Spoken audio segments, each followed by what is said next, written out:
काम के कारण क्रोध आता है, याद रखना। अगर आपको गुस्सा आता है तो काम के कारण, जब आप अपनी कामनाओं की पूर्ति नहीं देखते, किसी प्रयोजन में जब विफल असफल होते हैं, अक्षम होते हैं, ये 9 कारण हैं क्रोध के, गिनो।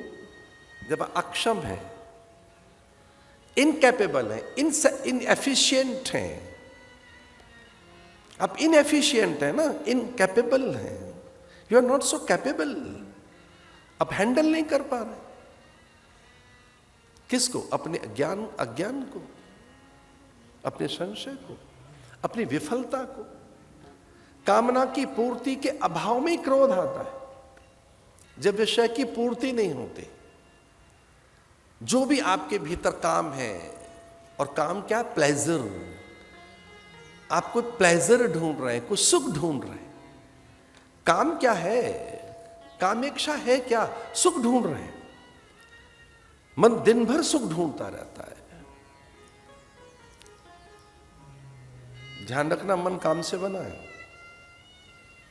इसे विरक्त होकर वो राम में आ जाना चाहता है।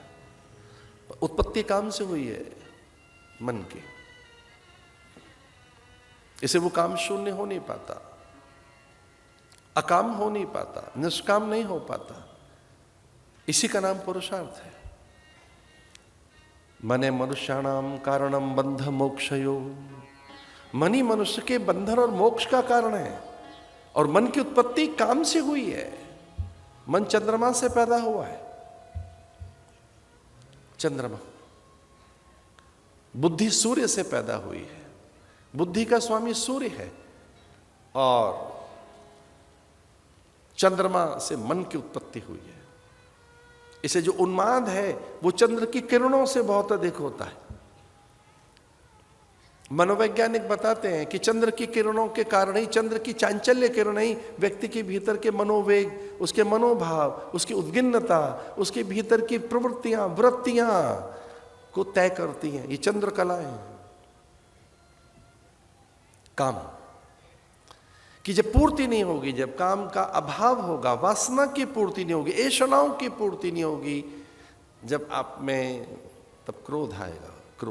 क्रोध आता है काम के अभाव में। पर नारद में तो काम रह ही नहीं सकता। तो ऐसा कहते हैं कि एक बार नारद ने काम को ही जीत लिया। काम माने संसार को जीत लिया। काम माने पदार्थों के सत्य को समझ लिया।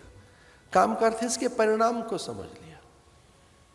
और परिणाम समझ लिया जाए, पदार्थ के सत्य को समझ लिया जाए, तो फिर काम नहीं रहता।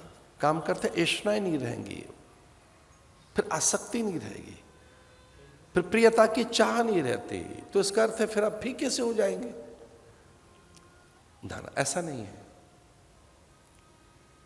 सत्यानुभूत हो जाएंगे आप, सत्य अनुभूत हो जाएगा आपको।